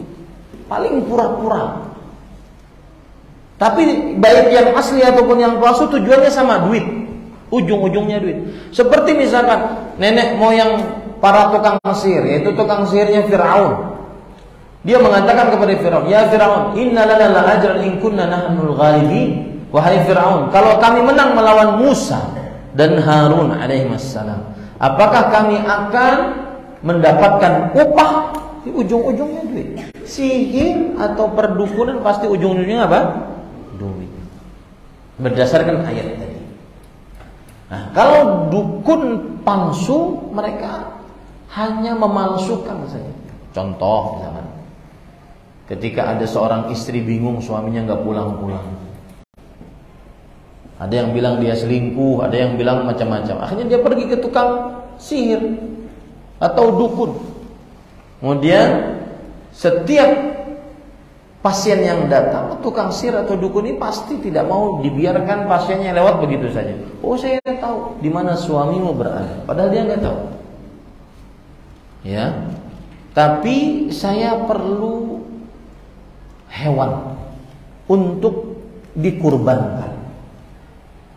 Maka silahkan datangkan hewan tersebut. Apa hewannya? Tikus. Oh, di rumah banyak, nyaman. Tapi ini bukan sembarang tikus. Tikus yatim.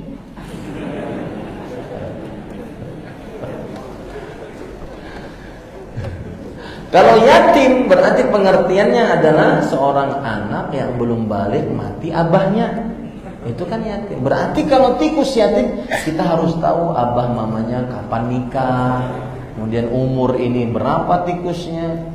Nah, itu sebenarnya adalah permintaan ta'jizi, yaitu pelemahan. Tujuannya adalah agar duit. Nah, kalau pian tidak bisa tikus yatim, maka kalau begitu hewan lain ada apa? Apa itu? Warik. Warik buta. Ngalih mencarinya. Warik meskipun buta, dia tetap bisa jalan-jalan. Ngalih jalan. Kalau tidak bisa juga, maka saya perlu kemenyan, perlu ini. Ujung-ujungnya apa? Nah, itu sebab yang pertama. Kenapa sihir termasuk syirik dan perdukunan? Termasuk kekufuran dan kesyirikan. Yang kedua adalah karena di dalamnya pasti ada iddia' ilmul ghaib, mengaku mengetahui akan hal ghaib. Pasti itu. Kemudian yang ketiga, para tukang sihir, tukang dukun yang asli, mereka agar manjur mengabdi kepada syaitan, mempunyai kekuatan gaib tadi, mereka harus merendahkan hal-hal yang terhormat di sisi Allah. Contoh, mushaf Al-Quran mereka jadikan pijakan saat buang air kecil, buang air besar, untuk menghinakan Al-Quran. Menulis ayat Al-Quran dengan sesuatu yang najis seperti darah haid tadi. Menulis ayat Al-Quran di bawah telapak kaki agar bisa dijajak, diinjak. Menulis surat Al-Fatihah dengan terbalik, nanti saya akan contohkan, dengan terbalik. Ya. Karena kalau seandainya di awal kan Bismillahirrahmanirrahim, nama Allah agung di awal, di atas. Kemudian waladhdallin di akhir, di bawah. Orang-orang yang sesat. Tapi kalau dibalik, nama Allah jadi di bawah, yang sesat jadi di atas. Ini menghinakan Al-Quran. Contoh yang lain lagi, wudu dengan sengaja, sholat dengan sengaja tanpa berwudu, karena ingin menghinakan sholat. Karena Rasulullah SAW bersabda, la salata idza ahdatha hatta yatawadda. Tidak sah sholat jika seseorang berhadas sampai dia berwudu. Kemudian para ikhwah, selanjutnya juga menyembelih hewan yang saya contohkan tadi. Kemudian juga diantaranya memberikan, meminta sesuatu bekas yang dipakai oleh si pasien ataupun objek yang ingin disihir atau ingin didukun. Ini termasuk daripada menghinakan syariat-syariat Islam. Baik. Pada ikhwah yang dirahmati oleh Allah Subhanahu wa taala, poin sebelum terakhir, tanda-tanda tukang sihir dan dukun. Yang pertama, bertanya kepada pasien nama pasien dan nama ibu pasien. Siapa namamu? Fulan. Siapa nama ibumu?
Memberikan rajah-rajah yang saya akan contohkan nantinya. Kemudian yang kelima yaitu meminta menggantung sesuatu ataupun menanam sesuatu, ya, menguburkan sesuatu di dalam rumah, di luar rumah, di belakang rumah atau yang semisalnya. Kemudian selanjutnya adalah memberitahukan kepada pasien namanya dan nama asalnya dari daerah mana tanpa bertanya sebelumnya. Kemudian juga memberikan jimat ya, yang digantung. Kemudian juga menuliskan huruf-huruf Al-Quran dipotong-potong. Kemudian juga membaca garis tangan. Ini termasuk tukang sihir dan perdukunan. Baik. Poin terakhir sebelum kita melihat video-video yang ada, yaitu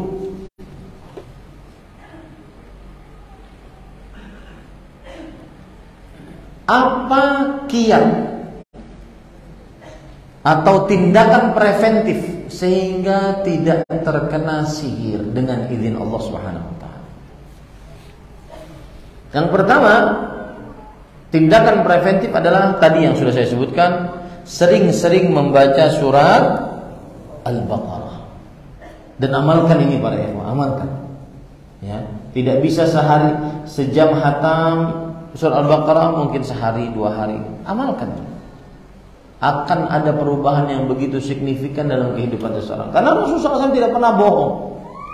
Ya, akhdhuha barakah. Membacanya adalah mendatangkan keberkahan. Tindakan preventif yang kedua adalah membaca 2 surat minta perlindungan, Al-Falaq dan An-Nas. Qul a'udzu birabbil falaq, qul a'udzu birabbin nas. Boleh ditambah dengan membaca surat Al-Ikhlas, Qul huwallahu ahad. Boleh ditambah dengan membaca surat Al-Kafirun, Qul ya ayyuhal kafirun. 4 qul. Ya. Rasulullah sallallahu alaihi wasallam bersabda dalam hadis riwayat Imam Malik dalam kitabnya Muwatta, "Ma ta'awwadha muta'awwidhun bimithlihinna." Tidaklah seseorang minta perlindungan dengan perlindungan yang sangat kokoh seperti seseorang membaca surat Al-Kafirun, Al-Ikhlas, Al-Falaq, An-Nas. Ini sudah berapa ini? 2. Yang ketiga, di malam hari sebelum tidur membaca ayat kursi. Ini tindakan preventif ya, belum tindakan kuratif nantinya setelah terjadinya sihir. Yang keempat, di malam hari juga membaca 2 ayat terakhir dari surat Al-Baqarah. Ya, ayatani min akhir suratil Baqarah man qara'aha fi lailatin kafatah. Dua ayat dari surah Al-Baqarah, dari dua ayat terakhir dari surah Al-Baqarah, siapa yang membacanya di dalam sebuah malam, Allah akan mencukupkan orang tersebut dengan dua ayat tersebut. Arti mencukupkan, dicukupkan dari gangguan syaitan, dicukupkan dari gangguan sihir dan seterusnya. Sudah berapa ini? 4. Hah? 4. Yang kelima, yaitu seseorang membaca zikir pagi dan sore, karena di dalamnya terdapat permintaan perlindungan dari gangguan-gangguan, seperti a'udzu bikalimatillahi tammat min syarri ma khalaq, atau bismillahilladzi la yadurru ma'asmihi syai'un fil ardi wala fis sama' wa huwas samiul alim. Siapa yang membacanya lam tusibhu faj'atu bala. Siapa yang membacanya tidak akan terkena bala yang mendadak, musibah yang mendadak tidak akan terkena. Siapa yang membacanya lam yadurruhu syai'un hatta yarhala min manzilihi dzalik. Siapa yang membacanya dan dia singgah di sebuah tempat, maka tidak akan ada sesuatu apapun yang bisa membahayakannya sampai dia pindah dari tempat tersebut. Nah, ini para ikhwan yang dirahmati oleh Allah Subhanahu wa taala. Kemudian yang selanjutnya adalah mendirikan sholat. Ini termasuk daripada penjagaan dari Allah. Rasulullah SAW bersabda, "Man hafaza 'alaiha kanat lahu nuran wa burhanan wa najatan yaumil qiyamah." Siapa yang selalu menjaga sholat, maka dia akan mendapatkan cahaya, petunjuk dan keselamatan. Ya, ini tindakan-tindakan preventif. Termasuk di dalamnya juga yang selanjutnya adalah membaca doa keluar rumah. Apa doa keluar rumah? Bismillah tawakkaltu 'ala Allah la haula wala quwata illa billah. Kata Rasul sallallahu alaihi wasallam, siapa yang membacanya faqad hudiya wa kufiya wa wuqiya. Siapa yang membacanya dia akan diberi petunjuk, dijaga, dicukupkan oleh Allah Subhanahu wa taala. Nah, tadi cerita dukun tadi yang saya ceritakan, ditangkap tadi, yang dia nangis tadi, yang dikatakan oleh Syekh dia punya sesajimu kurang, kemudian dia jawab saya punya perawat. Maka kemudian Syekh mengatakan, kalau begitu sebab kami bisa menangkapmu adalah kami sebelum keluar rumah masing-masing baca bismillah tawakkalna 'ala Allah la haula wala quwata illa billah. Ini para ikhwan yang dirahmati oleh Allah Subhanahu wa taala. Adapun tindakan kuratif kalau sudah terjadi kesyirikan, maka yang paling utama adalah berdoa. Kalau sudah terjadi apa? Sihir dan perdukunan. Yang paling utama adalah berdoa, sebagaimana Rasul sallallahu alaihi wasallam. Akhirnya nanti akan ditunjuki di mana buhulnya, atau ditunjuki di mana tukang sihirnya. Seperti itu. Ya. Saya pernah punya kawan dari Yaman, beliau mahasiswa Madinah juga. Beliau bercerita bahwa di negeri sana masih banyak orang-orang yang punya mata jahat. Sekali lihat, ulun melihat pian misalnya, pingsan pian, siup langsung. Itu masih banyak. Itu namanya al-ain. Ya, penyakit mata jahat. Dan itu obatnya adalah harus mengambil bagian dari ulun, kemudian diwudukan atau dimandikan. Nah, pernah kejadian ini bayi dari mulai beberapa kali, dari mulai kecil sampai umur 5 tahun nangis terus. Kerjaannya cuma nangis. Kemudian setelah itu ada nenek-nenek tetangganya meninggal, baru berhenti nangis. Ternyata si nenek itulah yang mengaini, memberikan mata jahat, pengaruh jahat kepada si bayi tersebut. Maka hati-hati, termasuk tindakan kuratif atau preventif juga bisa adalah sering-sering mendoakan, mintakan perlindungan untuk anak. Untuk anak. Seperti misalkan Nabi Ibrahim alaihissalam dan Nabi Muhammad sallallahu alaihi wasallam, "A'udzukuma bikalimatillahi tammat min syarri ma U'idukuma bi kalimatillahi tammat min kulli syai'in min kulli 'ainin lam wa min kulli apa? Min kulli ainin lama wa min kulli ainin lama gitu ya. Bunyinya seperti itu. Aku lindungkan engkau wahai anakku Hasan dan Husain dengan kalimat-kalimat Allah yang sempurna. Min kulli syaitanin wahamah wa min kulli ainin lama. Dari syaitan, ya, dari keburukan syaitan, kemudian dari hama, yaitu dari syaitan perempuan, wa min kulli ainin lama, dari mata yang buruk. Dari mata yang buruk. Nah, ini beberapa. Kemudian kalau kuratif juga adalah di ruqyah. Ruqyah yang paling istimewa adalah Al-Fatihah. Al-Fatihah. Wa ma adraka ma anha ruqyah. Tahukah engkau bahwasanya dia adalah ruqyah? Nah, ini para ikhwan yang dirahmati oleh Allah Subhanahu wa taala. Baik, kita akan lihat beberapa video yang mungkin bisa menjadi wawasan bagi kita tentang sihir. Masih ada waktu insyaallah.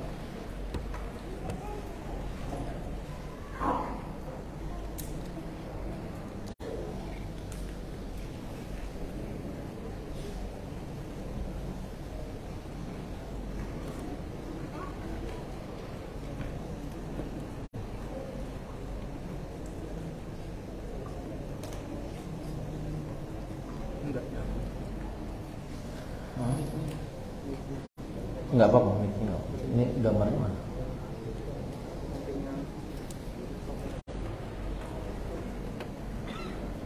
Sudah? Oh, lagi.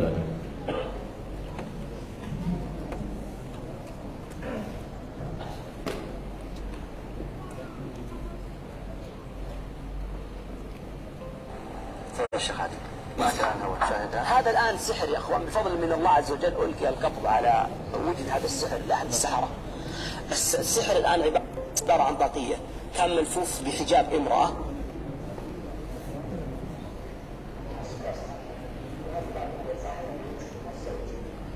Baik, perhatikan baik-baik, saya ulangi ini. Ini adalah buhul. Ya, ini adalah buhul. Buhul ini, lihat ya, saya akan cut ya. Lihat ini apa? Peci. Ya, ini peci. Maka hati-hati bekas-bekas kita, ya, yang mungkin dihadiahkan ke orang ataupun orang menghadiahkan ke kita. Pokoknya yang terkena, yang biasa dipakai. Makanya saya katakan tadi kan, tanda tukang sihir dukun adalah yang mereka ini mensihir melalui bekas yang dipakai oleh si pasien. Nah, ini adalah mohon maaf ibu-ibu, ini adalah pembalut perempuan. Karena tadi dia menulis ayat kursi dengan darah haid. Ya, menulis ayat kursi dengan darah haid.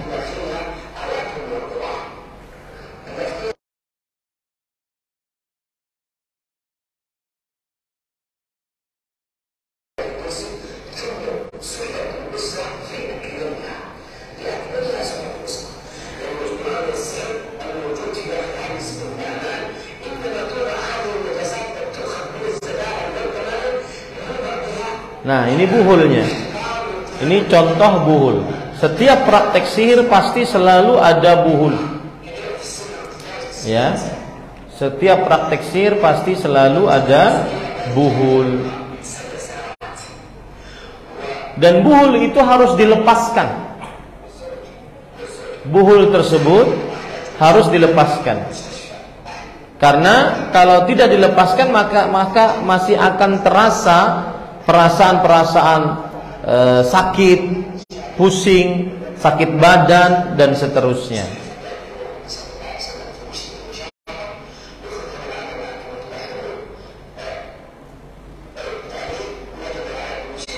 Dan ini harus dilepaskan. Saya punya pengalaman tersendiri, mungkin dimatikan tuh. Saya punya pengalaman tersendiri tentang buhul ini. Jadi ada majikan orang Arab Saudi waktu itu, pekerjanya wanita Indonesia. Dia melakukan praktek sihir. Dia bawa buktinya. Ini buktinya wahai Ahmad, katanya. Ini orangmu mensihir keluarga kami. Apa buktinya? Rambutnya diikat kecil-kecil. Maka saya berusaha ini langsung. Saya berusaha untuk membuka buhul-buhul yang rambut itu. Saya bacakan Al-Fatihah. Maka demi Allah dia langsung terbuka mudah gitu. Al-Fatihah. Kemudian Al-Ikhlas, Al-Falaq, An-Nas, dia mudah terbuka. Ini adalah gambaran sihir untuk satu keluarga. Ini kan jahat sekali. Tukang sihir memang paling jahat. Makanya kita berlindung kepada Allah dari keburukan mereka.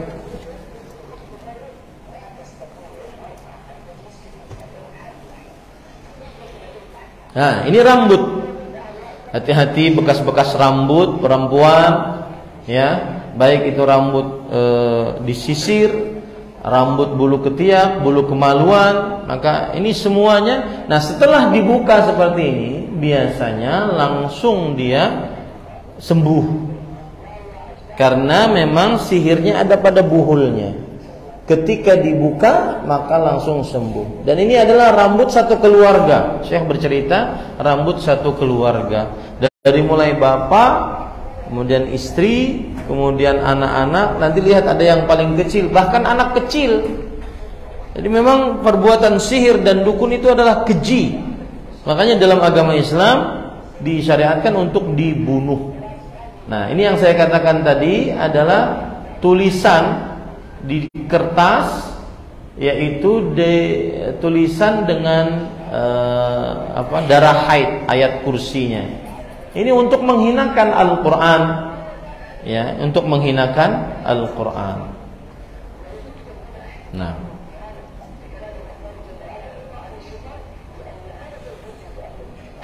kenapa ayat kursi para ikhwah? Ayat kursi itu kan tidaklah ada orang yang membacanya di suatu malam, la yazalu alaihi minallahi hafidh wa la yaqrabuhu syaitan hatta yusbih.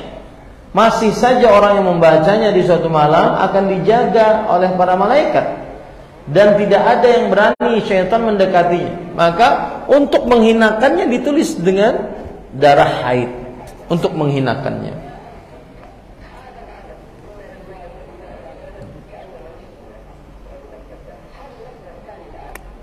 Ini tokek, binatang tokek yang sudah difermentasikan,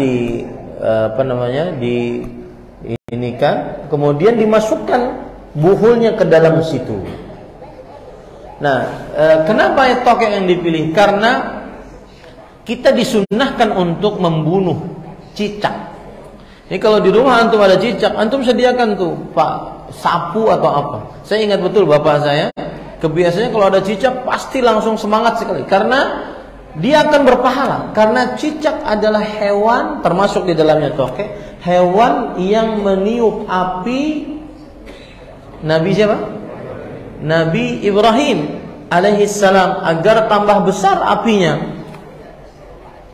Makanya ada keutamaan untuk membunuh cicak dengan satu kali pukulan. Jadi semakin berseni kita itu kalau mukul cicak. Ini harus sekali nih mati nih. Ya, ini pada ikhwan. Dan ajari anak-anak kita seperti itu. Ya, ajari anak-anak kita. Nah, ini ramuan-ramuan yang dimasukkan di dalam badan atau tubuh tokek tadi, itu ramuan-ramuan yang membuat akhirnya si objek yang ingin disihir menjadi sakit, pusing, ya, dan seterusnya. Kemudian ini contoh yang kedua. Nah, ini adalah gambaran yang saya sudah sebut tadi. Setiap sihir pasti ada buhulnya. Dan buhulnya pasti disimpan di tempat yang sulit untuk dijamah. Pasti disimpan di tempat yang sulit untuk dijamah. Di antaranya ini. Nah, kemudian lihat ini. Ya, saya berhentikan dulu. Di antaranya ini di rumah yang sudah tidak dihuni oleh orang. Atau kadang-kadang di pekuburan lama yang sudah tidak digunakan lagi. Dan kemudian lihat dia pakai kertas, apa itu namanya? Ya, ibu-ibu tahu kata siapa ini? Aluminium foil. Aluminium foil. Tujuannya adalah agar tidak cepat rusak. Persis seperti yang terjadi di zaman Rasul sallallahu alaihi wasallam. Dimasukkan ke dalam sebuah pelepah kurma sehingga tidak cepat rusak. Ma asbahal lailu bil barihah, kata orang Arab. Alangkah samanya keadaan sekarang dengan yang sudah lalu. Persis, karena memang asyirku millatun wahidah. Kesyirikan itu adalah satu ajaran dia.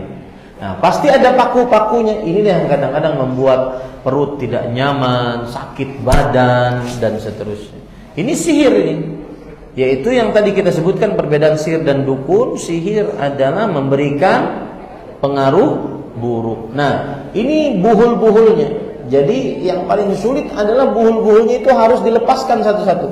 Jangan langsung untuk dibakar, karena mungkin ketika dibakar masih terikat dia buhul-buhulnya.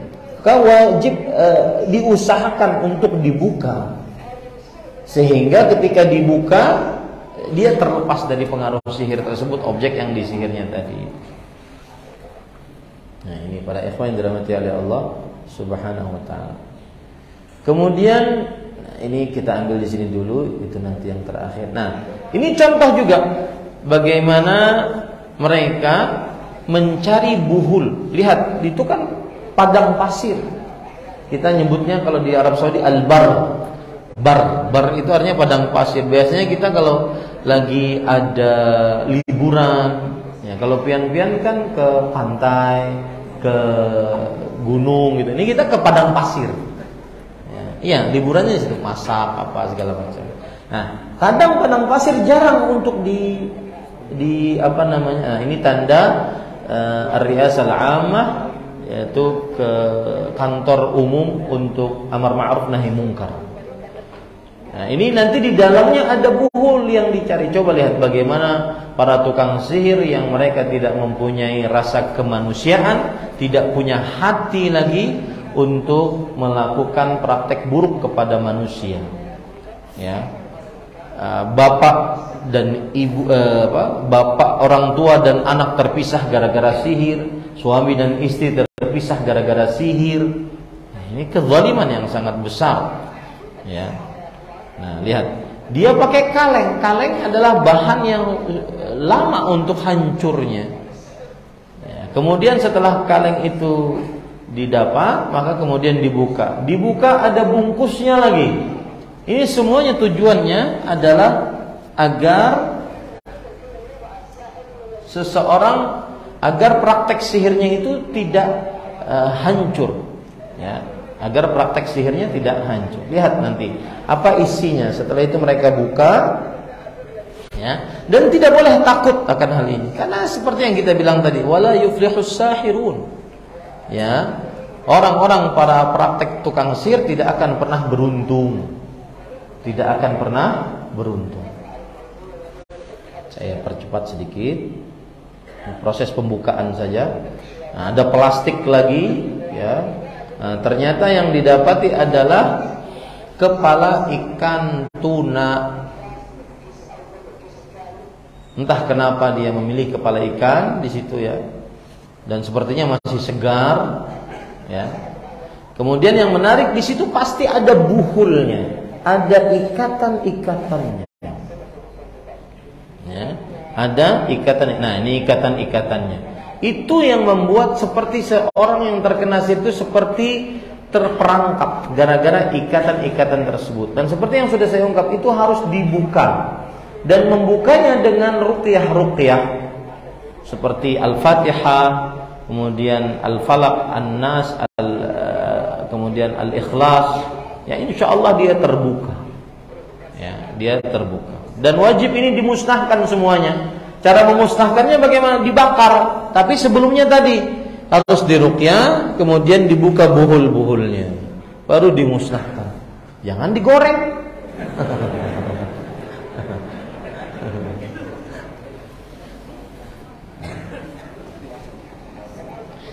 Nah, ini para ikhwan yang dirahmati oleh Allah Subhanahu wa taala. Nanti di dalam sini ada praktek sihirnya, ada buhulnya itu. Ya. Jadi tidak sia-sia. Kalau ada yang bertanya, Ustaz, ini tahunya dari mana ya Ustaz? Kan ada dukun yang tertangkap, kemudian dia mengaku ketika diinterogasi. Kita